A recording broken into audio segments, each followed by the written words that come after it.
Dear students, welcome to virtual Gyans. मैंने last video में discussions किए हुए हैं क्लास 10 मैथ एंड साइंस की कंप्लीट रोड मैप। मैं कौन सा चैप्टर किस दिन पढ़ाने वाला हूँ। मैं बेसिकली ये सिलेबस जनवरी 30 को ख़त्म करने वाला हूँ और ये पूरा का पूरा सिलेबस, पूरा का पूरा कंटेंट डिजिटल ब्लैक बोर्ड पे चलने वाला, बहुत ही ज़्यादा मज़ेदार होने वाला। आप इसको एंजॉय करोगे और मैं कुछ अलग तरीके से, कुछ अलग एज के साथ इसको पढ़ाने वाला हूँ। सो अगर आपने ये फर्स्ट वीडियो जिसमें मैंने डिस्कशन किया हुआ है इसको नहीं देखा तो प्लीज़ इसे जाकर के देख लो। मैं इसका लिंक नीचे डिस्क्रिप्शन बॉक्स में दे दूंगा। और स्टूडेंट्स, यही वो जगह है, यही वो प्लेलिस्ट है जहां मैं सारा वीडियो अपलोड करने वाला हूं। तो फटाफट से इस प्लेलिस्ट को जाके बुकमार्क कर लो अगर आप लैपटॉप या फिर डेस्कटॉप यूज़र हो। एंड अगर आप मोबाइल यूज़र हो तो उसमें भी प्लेलिस्ट का सेव करने का ऑप्शन होता है जो आपको सिंपली लाइब्रेरी सेक्शन में दिखता है। एंड अगर आप मेरे चैनल पे नए हैं तो मेरे चैनल को सब्सक्राइब कर लीजिए एंड इस वीडियो को ज़्यादा से ज़्यादा शेयर कीजिए, इस प्लेलिस्ट को ज़्यादा से ज़्यादा शेयर कीजिए अपने दोस्तों के साथ ताकि वो भी इस प्लेलिस्ट का यूज़ कर पाएँ और इससे कुछ सीख पाएँ।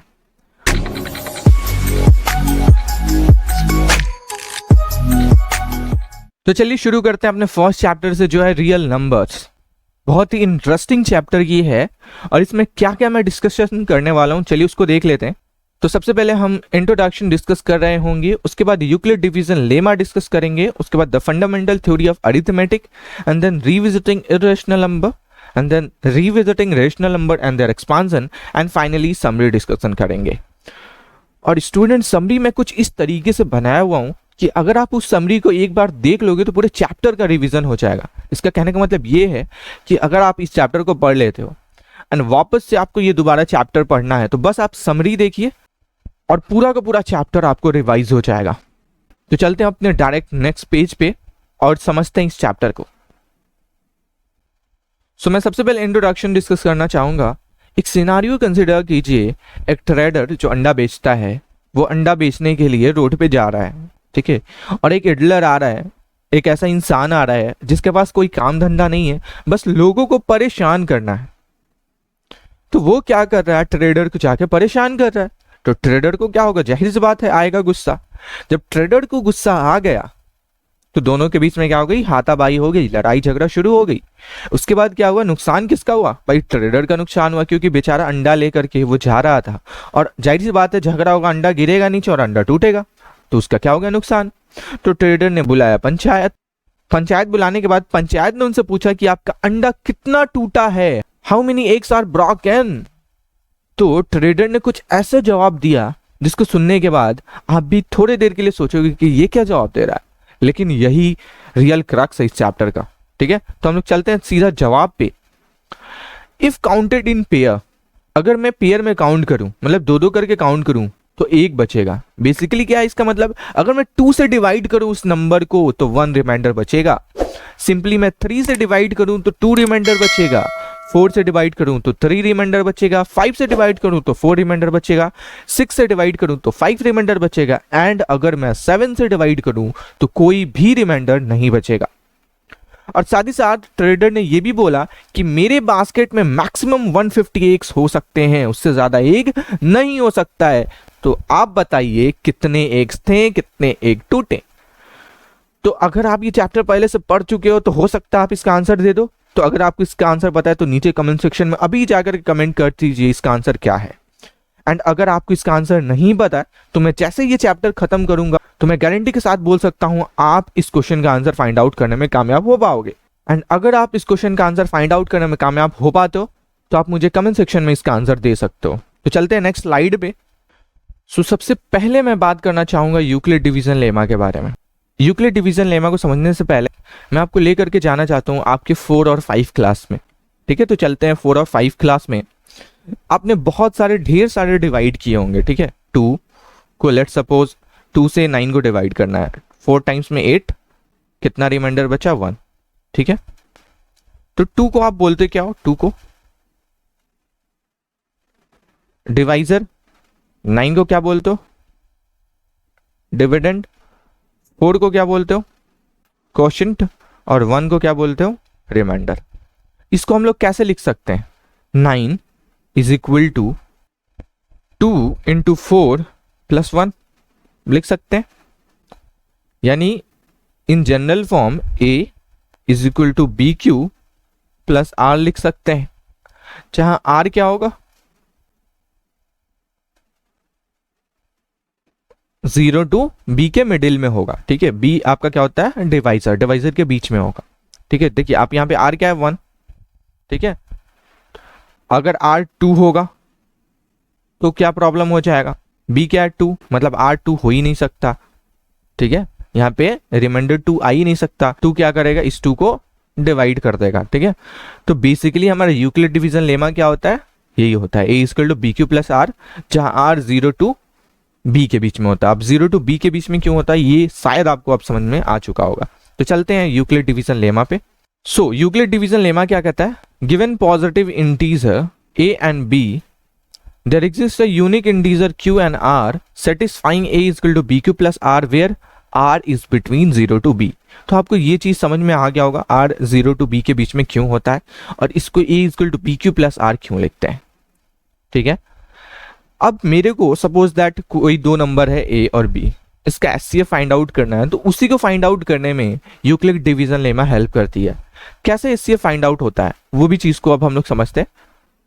लेट सपोज हमारे पास दो नंबर है 4 और 39, ऑलराइट।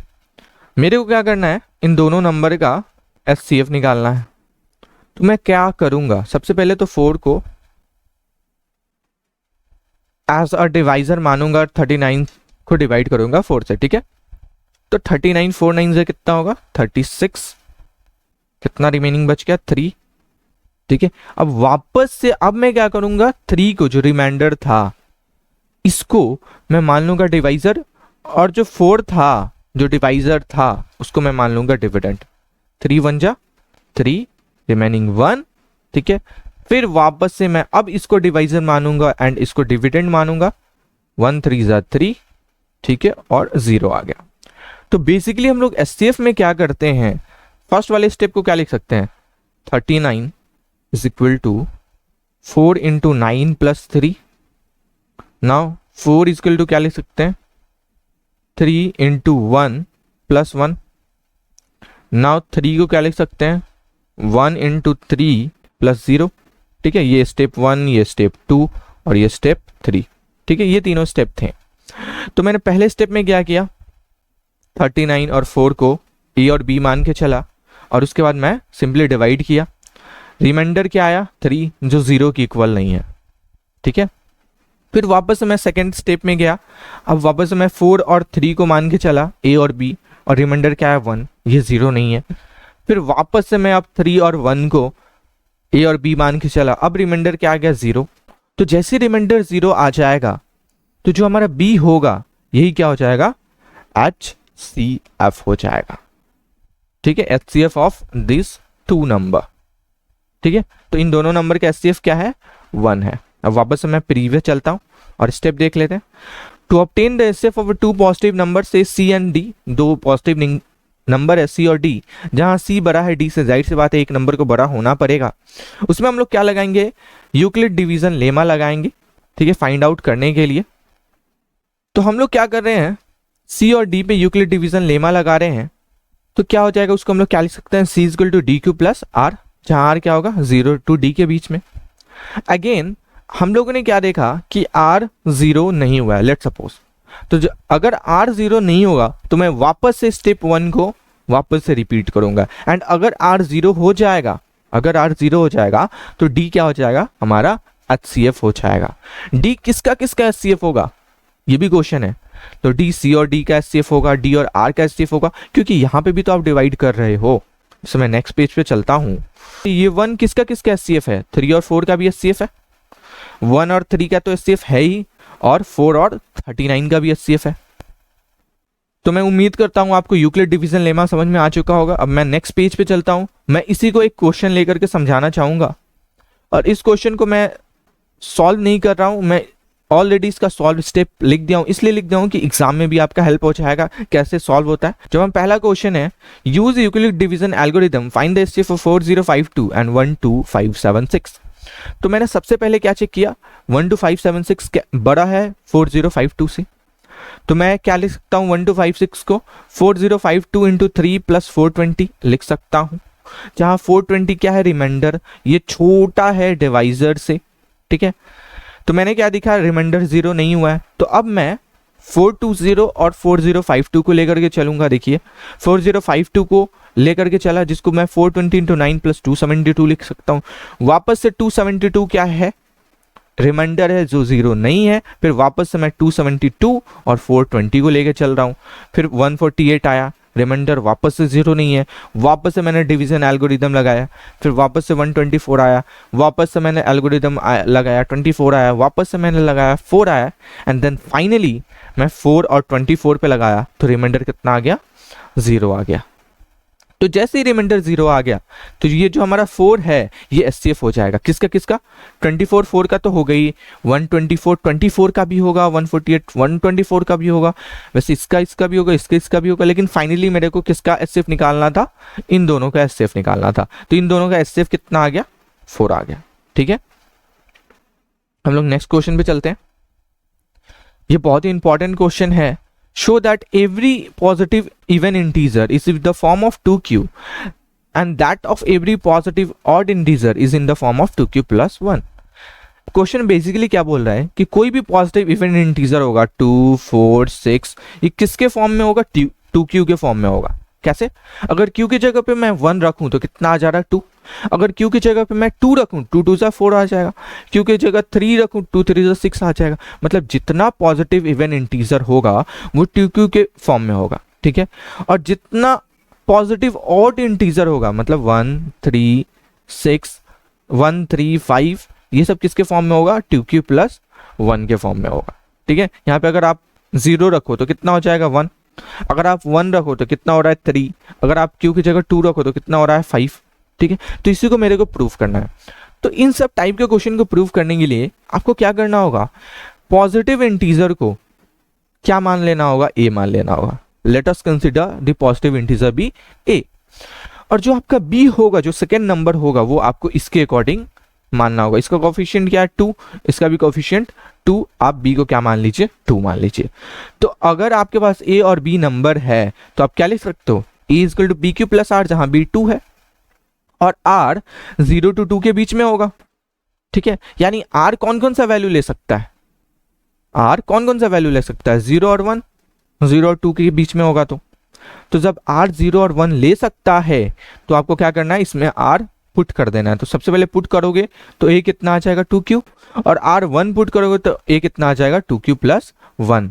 तो इससे हम लोगों ने क्या देखा, a किसके फॉर्म में होता है, 2q इवन इंटीजर के लिए और 2q प्लस 1 ऑड इंटीजर के लिए।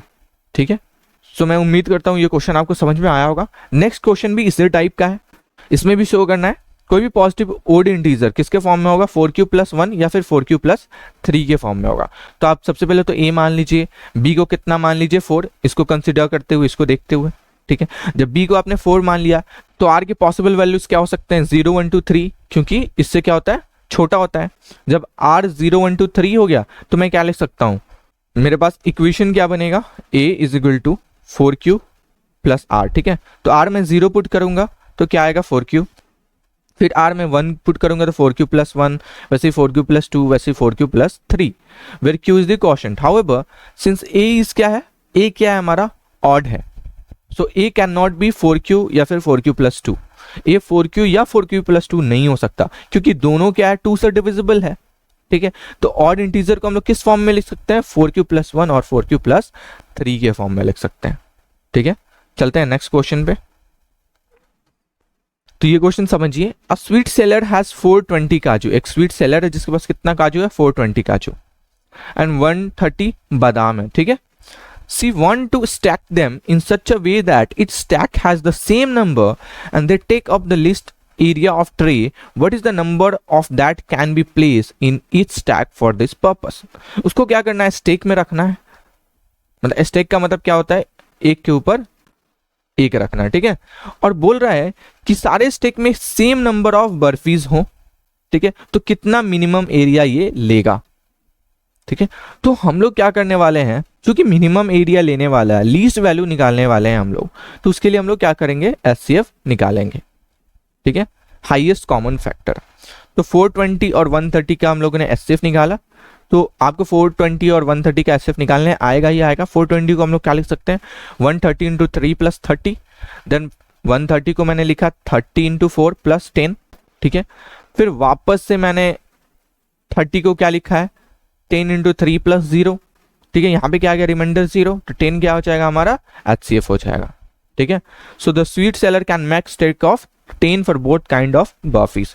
कितना स्टैक बना सकता है 10 स्टैक बना सकता है। नेक्स्ट टॉपिक पे हम लोग चलते हैं, the fundamental theorem of arithmetic. Arithmetic का फंडामेंटल थ्योरम क्या होता है पढ़ते हैं।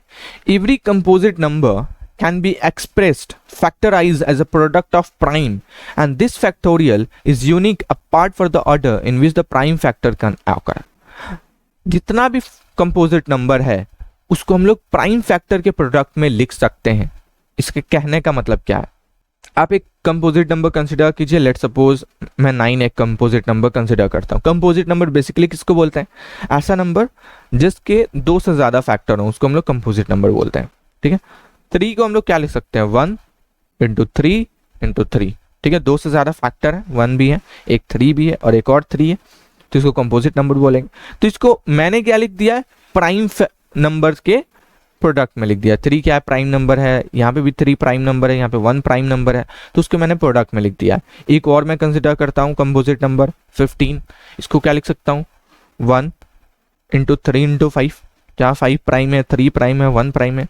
तो बेसिकली ये थ्योरम यही बोलना चाह रहा है कि कोई भी कंपोजिट नंबर हो उसको हम लोग फैक्टराइज कर सकते हैं प्राइम नंबर के प्रोडक्ट में। तो उसके ऊपर एक क्वेश्चन है 4 to the power n consider कीजिए, ठीक है, जहां n क्या है नेचुरल नंबर, और चेक कीजिए क्या 4 to the power n digit 0 के साथ एंड हो रहा है। सो इसके सॉल्यूशन को अब हम लोग समझते हैं। अगर 4 टू द पावर n, मान लीजिए 4 टू द पावर n 0 से एंड हो रहा है, तो अगर ये 0 से एंड हो रहा है तो इसका one of the prime number, one of the prime factor क्या होना चाहिए 5 होना चाहिए, क्योंकि हम लोग को पता है कि कोई भी नंबर 0 से एंड होता है तो वो 5 से डिविजिबल होता है। तो अगर 5 होना चाहिए तो यहाँ पे एक और चीज है 4 टू द पावर n को हम लोग क्या लिख सकते हैं 2 टू द पावर 2n, ठीक है। 4 को हम लोग 2 स्क्वायर लिख सकते हैं, ठीक है, और 4 टू द पावर n है तो इसका पावर n हो गया, मतलब 2 टू द पावर 2n हो गया, ठीक है, ये लिख सकते हैं। और 2 टू द पावर 2n है यानी ये कभी भी 5 से डिवाइड नहीं होगा, ये ओनली 2 से डिवाइड होने वाला है, ठीक है, कभी भी 5 से डिवाइड नहीं होगा। तो जब ये 5 से डिवाइड ही नहीं होगा तो 4 टू द पावर n कभी भी डिजिट 0 से एंड नहीं होगा, ठीक है। Find the LCM and HCF of 6 and 20। आपको क्या करना है 6 एंड 20 का एलसीएम एंड एचसीएफ निकालना है बाय प्राइम फैक्टराइजेशन मेथड, ठीक है, प्राइम फैक्टराइजेशन मेथड से। सो प्राइम फैक्टराइजेशन होता क्या है ये चीज हम लोग समझ लेते हैं। लेट सपोज 8 है एक नंबर है 16, इन दोनों को क्या करना है प्राइम फैक्टराइजेशन। तो हम लोग ऐसे करते हैं 2 4 सा 8, 2 2 सा 4 एंड 2 1 सा 2।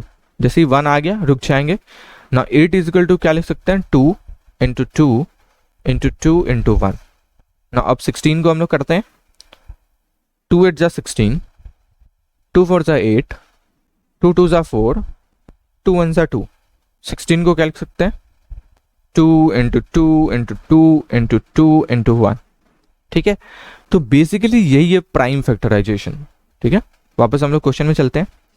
तो मेरे को क्या करना है 6 और 20 का प्राइम फैक्टराइजेशन करना है और फाइंड आउट करना है एलसीएम एंड एचसीएफ। तो 6 को मैं क्या लिख सकता हूँ 2 इंटू 3, अब यहाँ पे पावर 1 है, मतलब 2 इंटू 3, 2 का पावर 1 क्या होता है 2 होता है, 3 टू पावर 1 क्या होता है 3 होता है, 2 3 6। एंड 20 को क्या लिख सकता हूँ 2 इंटू 2 इंटू 5, यानी 2 स्क्वायर इंटू 5 का पावर 1। 2 कितने बार है 2 बार, तो मैं 2 स्क्वायर लिख दिया और 5 टू पावर 1 लिख दिया। सो एचसीएफ निकालने के लिए मेरे को क्या लेकर के चलना होता है, इन दोनों में जो कॉमन है और कॉमन में से जो छोटा है वही एचसीएफ हो जाता है। इन दोनों में कॉमन क्या है 2, और 2 में से छोटा कौन है 2 टू पावर 1 छोटा है, तो 2 हमारा क्या हो जाएगा एचसीएफ हो जाएगा। एलसीएम क्या होता है इन दोनों में जो कॉमन है उसमें बड़ा, ठीक है, तो उसमें बड़ा क्या है 2 स्क्वायर, तो यहाँ पे 2 स्क्वायर लिख दिया। और जो रिमेनिंग है रिमेनिंग 3 और 5, और इन सबको मल्टीप्लाई करूंगा मैं क्या आ जाएगा एलसीएम आ जाएगा। और एक और नोट करने वाली चीज होती है कि HCF of A into B into LCM of A into B equal to A into B. अगर मैं एचसीएफ और एलसीएम को मल्टीप्लाई कर दूं तो वो दोनों नंबर के मल्टीपल के बराबर आएगा, ठीक है। मैं इसी क्वेश्चन को लेकर के चलता हूं।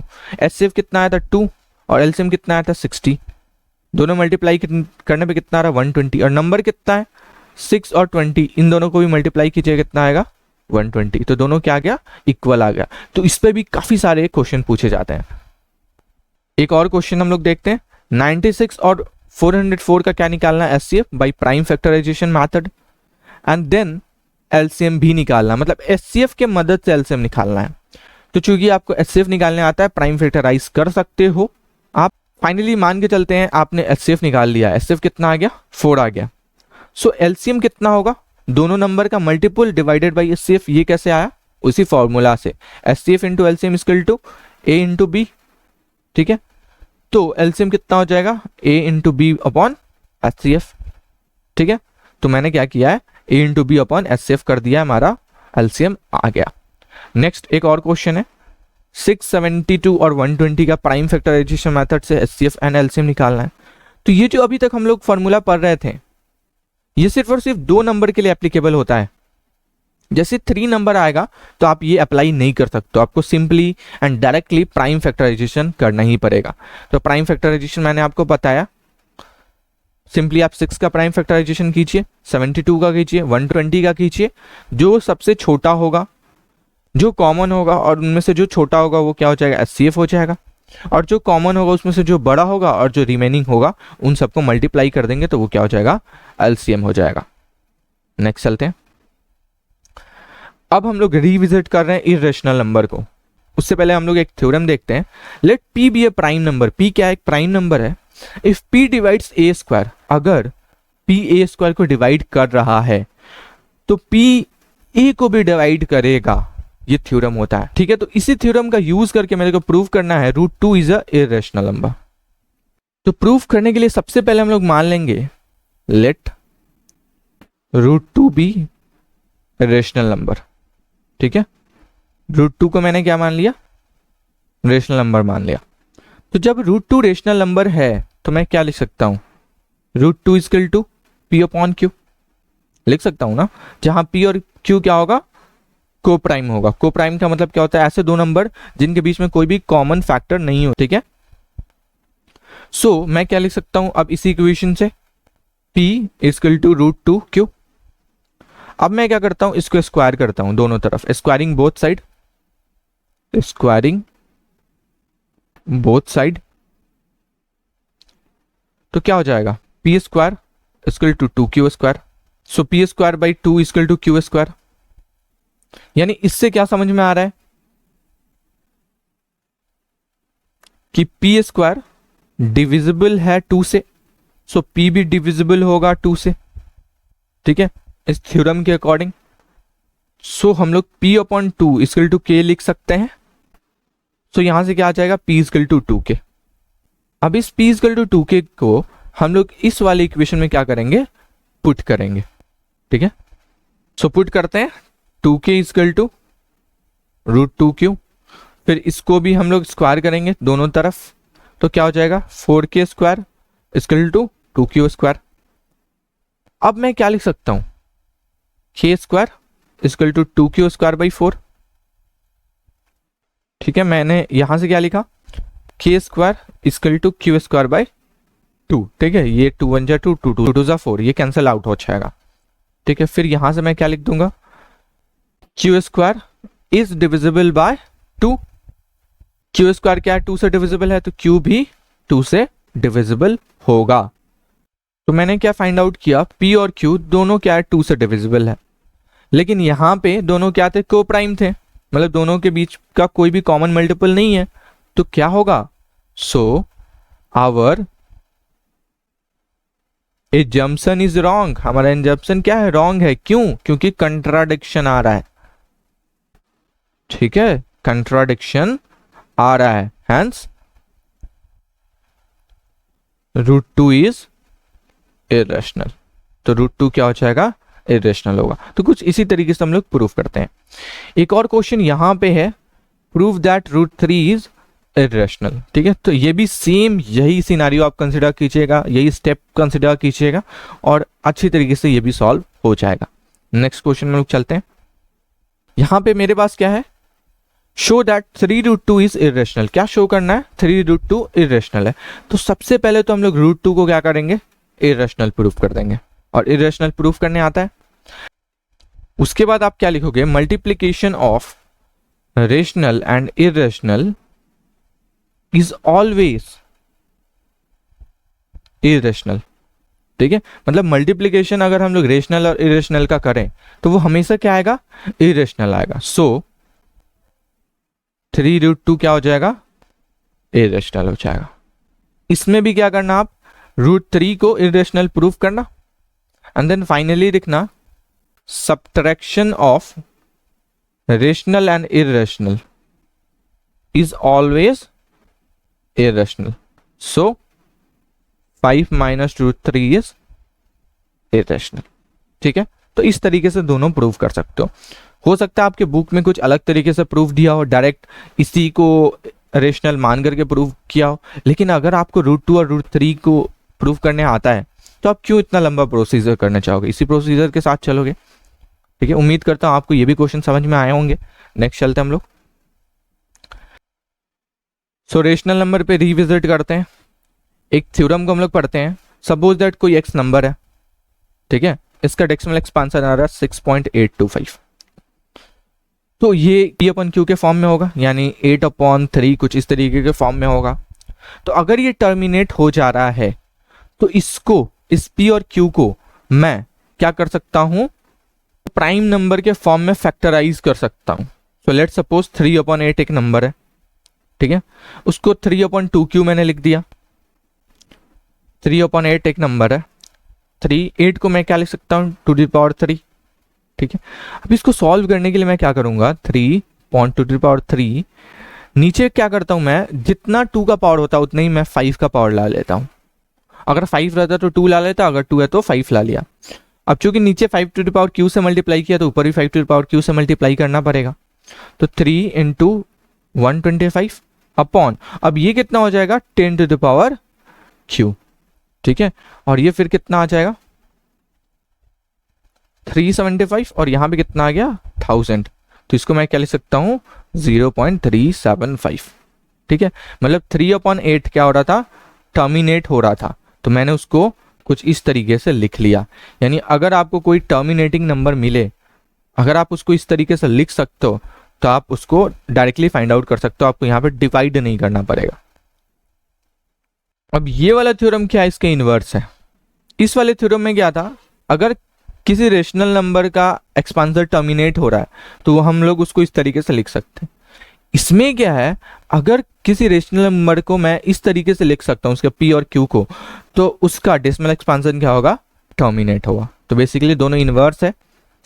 नंबर 3 क्या है कि अगर कोई नंबर x है जिसको हम लोग P/Q लिख रहे हैं, और P/Q 2n × 5m के फॉर्म में एक्सप्रेस नहीं हो रहा है, तो इसका decimal expansion non terminating repeating होगा। ठीक है, तो मैं उम्मीद करता हूं आपको ये तीनों थ्योरम बहुत ही अच्छी तरीके से समझ में आएंगे। ये तीनों थ्योरम बहुत ही ज़्यादा इंपॉर्टेंट है। अब मैं लास्ट पोर्शन में चलता हूं, जो है समरी। रियल नंबर मैंने कंसिडर किया। रियल नंबर रेशनल नंबर और इरेशनल नंबर के फॉर्म में होता है। ठीक है, रेशनल नंबर और इरेशनल नंबर के फॉर्म में। ये इरेशनल नंबर के प्रॉपर्टीज हैं, ये रेशनल नंबर के प्रॉपर्टीज हैं।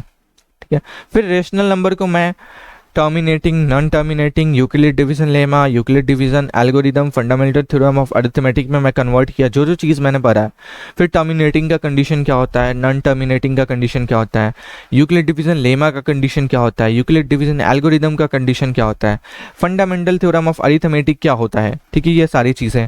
फिर फंडामेंटल थ्योरी ऑफ अरिथमेटिक के हम लोगों ने एप्लीकेशन देखा, उसके मदद से मैंने एचसीएफ और एलसीएम फाइंड आउट किया था। एचसीएफ कैसे फाइंड आउट करते हैं, एलसीएम कैसे फाइंड आउट करते हैं, दोनों के बीच में रिलेशन क्या होता है। ठीक है, कुछ इंपॉर्टेंट रिजल्ट है यहाँ पे।